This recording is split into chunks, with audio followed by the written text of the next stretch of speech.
In the last video, we read any friend decided to keep a diary, or she gave her a name, कीटी. उसने उसको कीटी नाम दिया. यानी diary को एक कीटी नाम देती है. उसके आगे वो कहती है कि no since no one would understand a word of my stories to Kitty if I were to plunge right in. कहती है कि क्योंकि यदि मैं एकदम से लिखना शुरू कर देती हूँ, प्लंज का मतलब एकदम से स्टार्ट करना, यानी मैं एकदम से कुछ लिखना शुरू कर देती हूँ तो कोई भी व्यक्ति जो है मेरे द्वारा कीटी को कहे गए शब्दों को नहीं समझ पाएगा. I had better provide a brief sketch of my life much as I dislike doing so. और फिर कहती है कि अगर अच्छा रहेगा मेरे लिए कि मैं जीवन का एक संक्षिप्त वृतांत इसमें लिखूं, हालांकि मुझे ऐसा करना बिल्कुल नापसंद है, मैं इसको पसंद नहीं करती हूँ.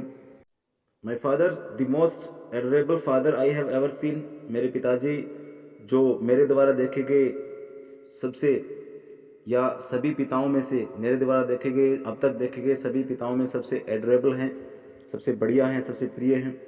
Didn't marry my mother's until he was 36 and she was 25.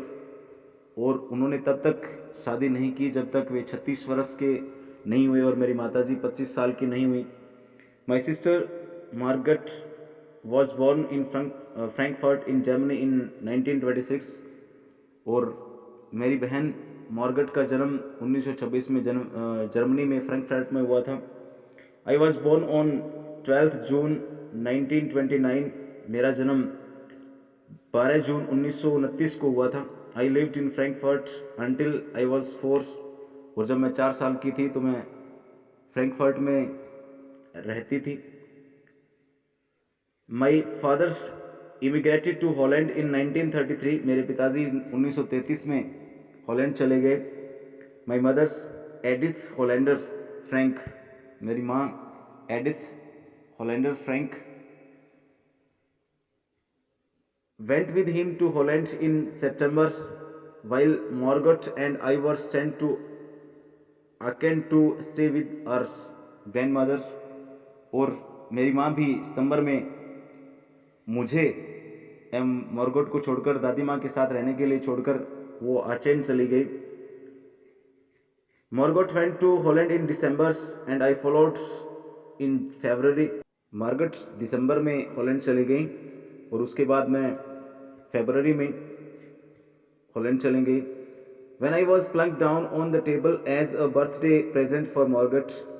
और मुझे वहाँ पे मार्गरेट के जन्मदिन पर, मार्गरेट के जन्मदिन था, उसके उपहार के रूप में मुझे प्लंक डाउन का मतलब प्लेस्ड ऑन, यानी मुझे मेज़ पर, जो मार्गरेट थी उसके जन्मदिन के उपहार के रूप में मुझे मेज़ पर रख दिया. I started right way at the Montessori nursery school. और उसके बाद फौरन मैंने मॉन्टेसरी में नर्सरी स्कूल में अपनी पढ़ाई शुरू की. I stayed there until I was 6. मैं 6 वर्ष तक वहाँ पे रुकी. At which time I started in the first form. तब मैंने पहली कक्षा में दाखिला लिया. In the 6th form my teacher was Mrs Kuperus the head mistress. 6ठी कक्षा में या 6th क्लास में मेरी अध्यापिका मिसेस क्यूप्रस थी जो हेड मिस्ट्रेस थी. At the end of the year we were both in tears as we said a heart breaking farewell. और साल समाप्त होने तक हम दोनों एकदम से, हमारी दोनों की आंखों में आंसू थे क्योंकि हमने हार्ट ब्रेकिंग फेयरवेल किया, एक दूसरे को रोते हुए हृदय विदारक दुखी हृदय से एक दूसरे से फेयरवेल किया. In the summer of 1941 grandma fell ill and had to have an operation. और 1941 में ग्रीष्म ऋतु में दादी माँ बीमार पड़ गई और उनका एक ऑपरेशन हुआ. So my birthday pass with little celebration. इसलिए मेरा जन्मदिन बिना मनाए बगैर चला गया. Grandma died in January 1942. दादी माँ की मृत्यु जनवरी 1942 में हुई. No one knows how often I think of her and still love her. कोई भी नहीं जानता है कि मैं उनके बारे में कितना सोचती हूँ और मैं अभी तक उनसे कितना प्रेम करती हूँ, कितना प्यार करती हूँ. This birthday celebration in 1942 was intended to make up for the others. और ये जन्मदिन 1942 में किसी व्यक्ति की कमी को पूरा करने के लिए मनाया गया था। And grandma's candle was lit along with the rest, इसलिए दादी माँ की जो मोमबत्ती है वो अन्य मोमबत्तियों के साथ जलाई गई थी, क्योंकि दादी माँ चली गई थी, उनकी जगह पे किसी व्यक्ति की, मतलब कह सकते हैं कि यानी कि दादी माँ की डेथ हो चुकी थी, इसलिए उन्होंने अपनी दादी माँ को याद करने के लिए एक उनके साथ अन्य व्यक्तियों के साथ उनकी एक मोमबत्ती भी जलाई। The four of us are still doing well, हम चारों ठीक ठाक हैं, अच्छे से काम कर रही थी।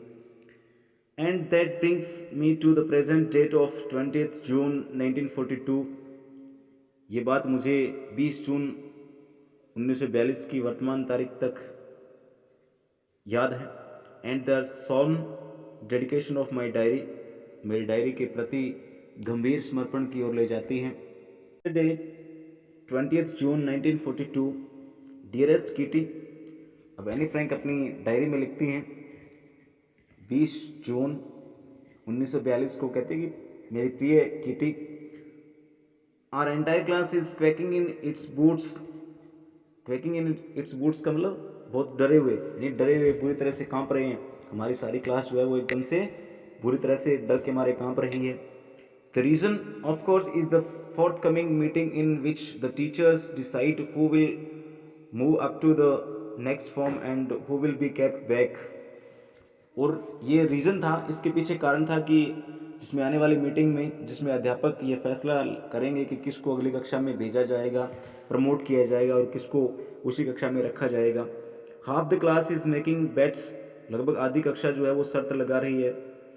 GN and I laugh ourselves silly at the two boys behind us, C N and Jacques, मैं और जीएन और मैं बड़ी मूर्खता से जोर जोर कर हंस हंस के पागल हो रहे हैं, और हमारे पीछे बैठे हुए दो लड़के सीएन और जैक्स शर्त लगा रहे हैं।